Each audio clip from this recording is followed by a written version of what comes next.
In Congress, July 4th, 1776, the unanimous declaration of the 13 United States of America, when in the course of human events it becomes necessary for one people to dissolve the political bands which have connected them with another, and to assume among the powers of the earth the separate and equal station to which the laws of nature and of nature's God entitles them.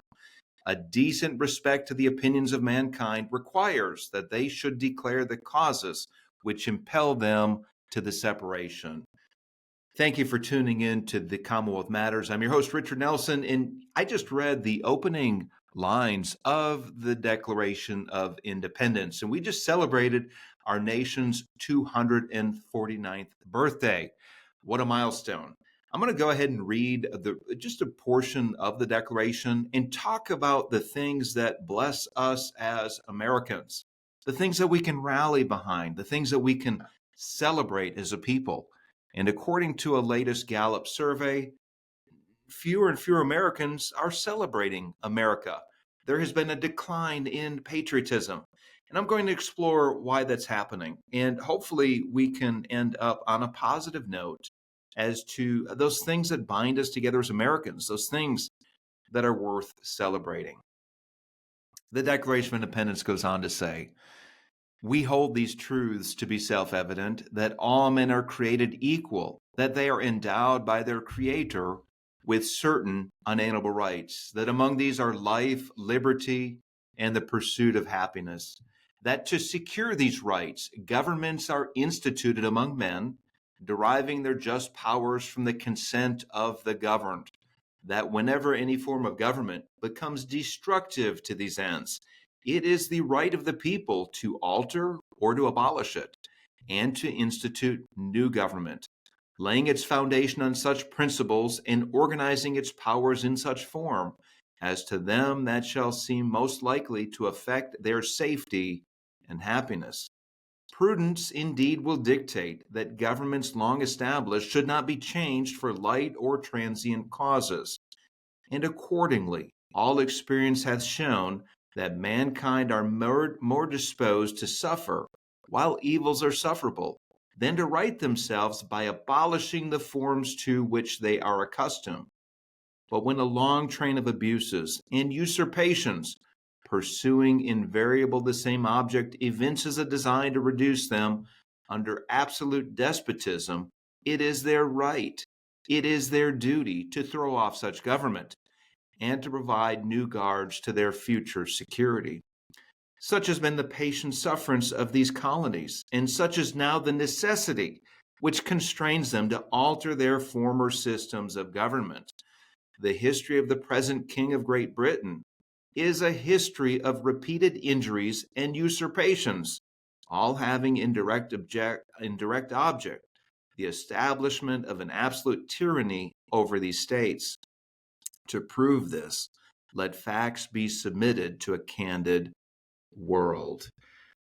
As Benjamin Gates, played by Nicolas Cage in National Treasure, and when he read those words, he said, "People don't talk like that anymore." They really don't.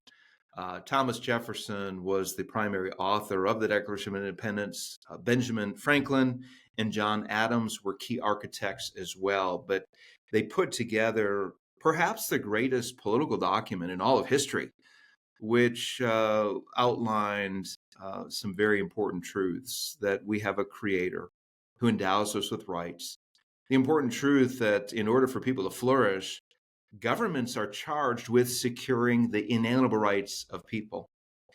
Now, Thomas Jefferson went on to list the long train of abuses that King George of England had leveled against the American colonies. It wasn't just a political document, but it was like a legal brief. They made their case as to why the colonies should separate from England. It's a fascinating document, and Americans have a fascinating history. And this is what we're celebrating. But the question to you all is, do you believe it? Do you believe that America is worth celebrating? Are you proud to celebrate Independence Day? Are you patriotic? Now, according to the latest Gallup poll, patriotism has taken a tumble. This latest Gallup poll showed a huge decline in national pride. We've dropped to a record low. 58% of U.S. adults say that they are extremely, 41%, or very, 17%, proud to be Americans. That's 58% altogether. If you break it down by political parties, only 36% of Democrats said that they are extremely or very proud to be Americans. 92% of Republicans, on the other hand, say that they're extremely or very proud to be Americans. When you look at the breakdown by demographics, the younger the demographic, the less patriotic Americans are. Only about 40%, 4 out of 10 adults who are part of Gen Z. Now, Gen Z was that age group born between 1997 to 2012. Only 40% expressed a high level of pride in being an American. When you look at millennials, those born between 1980 and 1996, that number jumps to 60%. 6 out of 10 millennials are patriotic. And then when you look at Gen X and boomers, it's at least 7 in 10. 70% of that older generation are more patriotic. So what's going on? Is it because of partisan differences? Is it because of who is occupying office, particularly at the federal level? What about the Supreme Court in its recent rulings? In the last 4 years or so, the U.S. Supreme Court has taken a decidedly conservative bend. Is it Donald Trump? So what's going on behind these numbers? I want to push into this a little further. Can you disagree with the leaders who are currently occupying public office and still be patriotic and proud of your country? Now, I believe that we should be, and here's why. America's ideals and institutional framework affords every one of us the best chance at human flourishing, to pursue our dreams, to use our God-given interests and talents and abilities, to create, to provide for our families, to build up our communities, to live free according to our religious convictions, without obstructions and burdens placed on us by the government. We have freedom to participate in the great conversations of the day. We have freedom to publicly voice our values and opinions and get involved with government at all levels. Hey, we can even run for office. So here we have 3 important areas of freedom. We have economic freedom, we have religious freedom, and we have political freedom. And that's a lot, and it's worth celebrating. These freedoms are secured for us by our founding political documents. The Declaration of Independence is our founding political charter. The U.S. Constitution, which came along 11 years later, secures these fundamental rights and freedoms. It also tempers the reach of the federal government. Our Kentucky Constitution, by the way, mirrors many of those freedoms secured in our U.S. Constitution. The Kentucky Constitution, by the way, is fascinating. I encourage you to read it. Maybe you're not able to sleep at night. Just go and get that Kentucky Constitution and page through. But there are some fascinating things that I want to point out, such as the preamble. If you've not read the preamble of the Kentucky Constitution, it's something that we all learn in 4th grade civics. But it says this: "We, the people of the Commonwealth of Kentucky, grateful to Almighty God for the civil, political, and religious liberties we enjoy, and invoking the continuance of these blessings, do ordain and establish this Constitution." God is central to Kentucky's founding political document, just as God is central to the Declaration of Independence, our founding political charter. Yet, with that said, and with the various freedoms and rights that are secured by our founding political documents, why are so many people down on America. What's going on? You know, not all people are down on America. That's why so many people from other nations want to come here.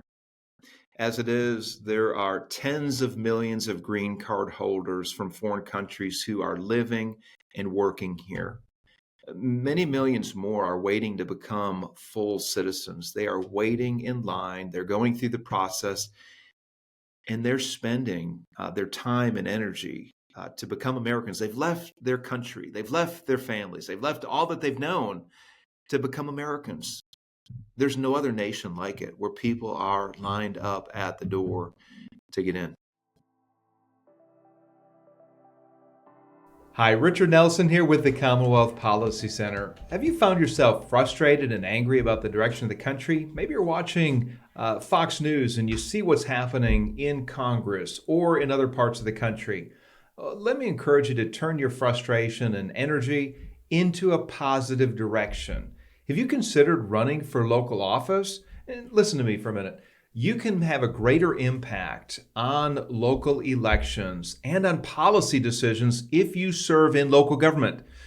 School board, for example, they set curriculum decisions and tax policy. How about city council or fiscal court?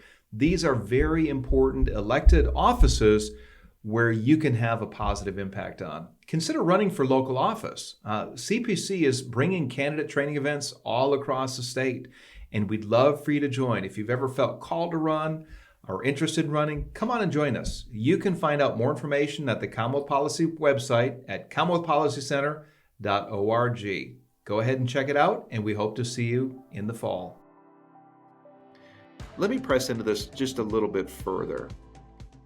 Perhaps Americans, especially Democrats and younger people in particular, aren't as patriotic. I would say Trump is one reason. They're so opposed to Donald Trump that may be some of what's going on.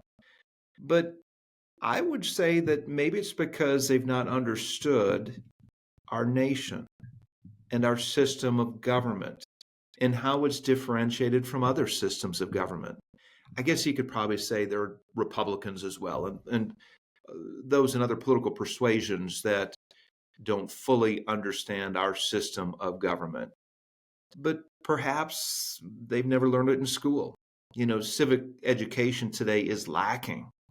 If you were to do a man on the street interview of high school graduates, even college graduates, you'd find that high numbers could not tell you the kind of government that we have. It's a democratic republic, by the way. Many educated people in our country could not name the three branches of the government, or the idea of checks and balances, the idea of federalism, and the fact that our rights are given to us by our Creator.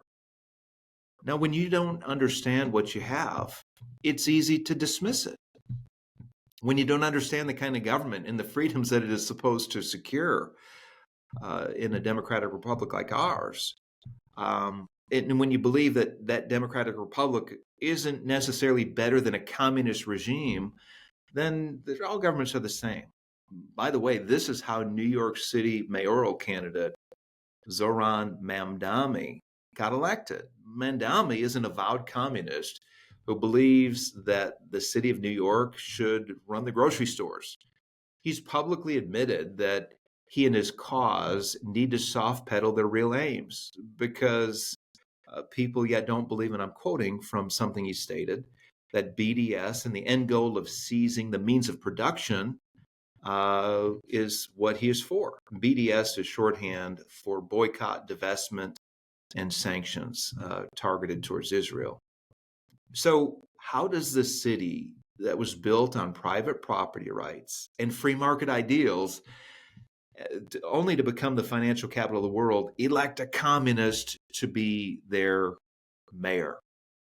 Now, certainly there are many poor in New York City. There have been many abuses under free market economics. But to elect a leader who would seize the means of production, and this is Mamdani's goal, that's the very definition of communism, seizing the means of production. It takes mighty ignorance in light of what communism leaves behind in its wake. Now, as a people, we have collectively lost the idea of the centrality of God to our political economy. God has been pushed from the public arena. And when something is pushed out, it doesn't leave a vacuum, it's filled with something else. And in this case of our political economy, that vacuum has been filled with other ideas, economic ideas, political ideas, and other worldviews that are foreign to America's founding ideals. I would argue that American institutions have been shaped by a Christian understanding of the world, a Christian understanding of humanity, and a Christian understanding on the limits of government. This vacuum that has been left behind is being filled with views, again, foreign to America's founding ideals. As a result, we no longer have a shared moral reference point. That's something that Christianity has brought into Western civilization and America in particular. We have no shared understanding of right and wrong today, no shared understanding and agreement of what is good and true and beautiful. Arguably, this is why public school curriculum pushing pornography and LGBTQ ideology to minors is happening not just in blue states like California and Maryland, but in Kentucky's blue cities. Jefferson County and Fayette County public schools are actively promoting these kind of things. And if you don't believe me, just check out some of Commonwealth Policy Center's writings and commentaries on our website, or just do a Google search for that matter, and you'll find what's going on in some of our larger public school systems. Now, without an understanding of God as the central organizing principle in our body politic, rights morph into whatever one says they are. Hence the right to redefine one's own reality. By the way, there was a Supreme Court ruling back in the 90s where Anthony Kennedy said essentially that liberty is the right to define one's own existence. And this is what we're seeing today. That was the Planned Parenthood ruling v. Casey, by the way, that Kennedy shared that infamous quote. But today, people are living this out. They believe that it is a right to redefine one's own reality, to redefine one's own gender, to celebrate sexual practices publicly, to celebrate these things that are immoral. In fact, as a nation, many cities celebrated Pride Month recently. What does that even mean? Without God as part of our political compact, the purpose of government as the Declaration of Independence states is no longer to secure our inalienable rights, but to provide for people in every facet of life: healthcare, retirement, housing. By the way, we call these programs Medicaid, Medicare, Social Security. The federal government's involved with a number of things that you could argue are good, but there's a question of whether or not the federal government should be involved, or the government at all should be involved with these things. We have huge federal agencies, including the Department of Education, the Department of Housing and Urban Development, the Department of Health and Human Services. The list goes on. But according to the U.S. Constitution's 10th Amendment, these are functions and categories left to the states, not to the federal government. When the government, in particular the federal government, is no longer tethered and restrained by the Constitution, it's going to engage in all parts of life. And this entails a budget to carry out those goals. But the argument goes like this: the federal government is best suited to meet the needs of the people. People have needs, whether there's poor, whether they're people who are lacking health care, people who are lacking housing. The federal government should get involved. They've got the means. Of course, they have the power to tax. But this overrides local and state governments. Both are much closer to the people. This idea of a big federal government getting involved with certain needs of the people steamrolls the idea of federalism, where local and state governments should be involved with the governing process as it is. The federal government is involved with every facet of life. It's overruled what the local governments can do, what state governments can do. Now, it's been said that government closest to the people is government that is most accountable. And this is true. You have more impact with your local city council and local school board than you do with the federal Department of Education or Congress. Your local city councilman and your local school board member know who you are if you contact them. They will sit down and meet with you. It's very difficult to get a personal meeting with a congressman, and it's going to be highly unlikely that you're going to be able to meet with a federal bureaucrat working for any one of the agencies there. So when the federal government gets involved in everything from education to healthcare, this is how you end up with a $36 trillion federal debt. Now, that's more than 1/3 of our entire gross domestic product, which is about $28 trillion. Now, instead of focusing on the foundations for a strong economy and shoring up a strong dollar, the federal government is spending us into insurmountable debt. They are mortgaging our present based on what future generations can provide. They're the ones that are going to end up footing the bill. Consider, by the way, that the interest on the national debt is about equal to the national defense budget. And this interest on the federal debt will increasingly take a larger chunk of the annual federal budget, which means that there will be less money for its current obligations, and this will result in higher taxes or program cuts. And when the federal government is untethered, it does things that it should not, and it fails to do things that it is obligated to do, things like securing our borders and ensuring that only registered legal citizens can vote in our elections, and also protecting the rights of the most vulnerable among us, in particular the unborn. Now, look, America is worth celebrating, and we are clearly a work in progress. We have our warts and blemishes. We've made our mistakes in the past, and we've not arrived. But the institutional framework is there for us to fix the things that need fixing. We have the rule of law. We have private property rights. We have due process where we can't just be thrown into jail for any reason by law enforcement. We can still speak our minds publicly without fear of being shut down by the government. We can get involved with the political process to help our candidate of choice get elected. And we can even run for office ourselves. Isn't that great? Hey, these things are worth celebrating. Despite our differences, we have a common heritage that extends to each and every one of us, despite our racial, ethnic, and socioeconomic differences. It doesn't matter what your family name is. It doesn't matter if you grew up poor. It doesn't matter if you came from another country, that you immigrated here, and you came to make a better life for yourself and your family. Here's the bottom line. Each of us has a shot at living a life unencumbered by heavy-handed government, which is the reality across most of the world. Most governments are heavy-handed. They will suppress religious freedom. They will trample on conscience rights. They will round you up if you are of a different political persuasion. This is why people from every nation on earth are lining up to come here and to make their home here. Now, with that said, I would argue that we need a reset where the federal government is trimmed down to its constitutional size and stays within its lane.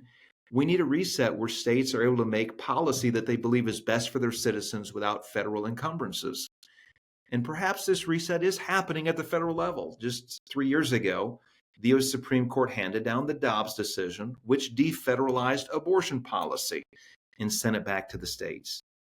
In the most recent session of the U.S. Supreme Court, the court said that states could defund Planned Parenthood by not sending Medicaid dollars to it. The Supreme Court also upheld a Texas law requiring age verification for minors who want to access porn sites.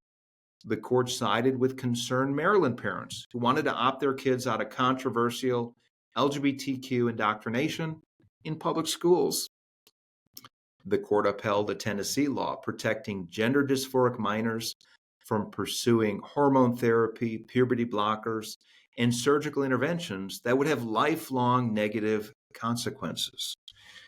So, in these cases, you have a reluctance by the federal government to override duly enacted state legislative processes and policies. And the federal government has been reluctant to engage in policymaking. The U.S. Supreme Court is upholding the right of states to make their own policy. And the court, and here's the good news, they're siding with parental rights and state policies that protect children. This is the reset that our federal courts, that's much needed, and I'm glad to see it happen. Yet we need a reset where the Creator God is once again central to our political fabric. Now, some are going to charge me with Christian nationalism, but I'm advocating for the protection for others to live out their religious convictions in the public arena. Our Constitution protects religious freedom. It protects conscience rights. But as a people, we've recognized certain principles are extended to all people, like freedom of religion and conscience rights, protected under the law. It is never right for the government to infringe on religious freedom. I believe that the only hope for our nation is God's mercy. I believe that we as a people need to turn to God. And this cannot happen through the law, by the way. This is from the church, preaching the gospel, proclaiming the truth of who the Creator is and how we're to be reconciled to God the Father. It's through Jesus Christ. Christian doctrine teaches that people are changed not by federal legislation, but people are changed by the work of the Holy Spirit, who softens hearts and changes minds. My hope is that people come to faith in the Redeemer of mankind, Jesus Christ. Jesus offers a better path to flourishing and a new way of doing life. And we as Americans need a better way to do life because we are the most psychologically fragile in all of our history. There are high rates of addiction, high rates of antidepressant use, high rates of suicide. We are isolated and we are lonely. We have fewer friends and we are unhappy. It reminds me of the Roman historian Savinius, who said in his reflection on Rome as the sun was setting on that civilization, the Roman Empire is luxurious, but it is in misery. It is dying, but it laughs. May this not be true of us today. We need an awakening, and perhaps an awakening is underway. There are indications that awakening is happening across the globe and other continents, Africa, South America, Asia. But here in this country, there is awakening on some college campuses, just not far from CPC's office. Asbury College in Wilmore, Kentucky, experienced an outpouring of the Spirit. Now, I realize that we live in a time of great national division. Some people are listening to this and they don't believe what I'm saying, and that's okay. I'm celebrating my First Amendment freedom to share this perspective. But I think one thing we can agree on is that we live in a time of great national division. But you know what? So did our founding fathers. Even those who were once on the same side in the beginning of the revolution, they ended up as bitter enemies. I'm thinking in particular of John Adams and Thomas Jefferson, who were once great political allies. They worked on the Declaration of Independence together, but they turned against each other and they became bitter enemies over their politics, and they refused to speak to each other for years. But near the end of their lives, they reconciled, and fittingly, both men died on July 4th, 1826, the 50th anniversary of the Declaration of Independence. Now, the story of Adams and Jefferson reminds us that our shared ideals can overcome even deep political differences. What binds us together as Americans must be stronger than what divides us. May we reflect on these truths that have made America great, the truths that bind us together as a people, truths found in the Declaration of Independence. And may we celebrate these truths together on our nation's 249th birthday. Happy Independence Day, and may God bless you.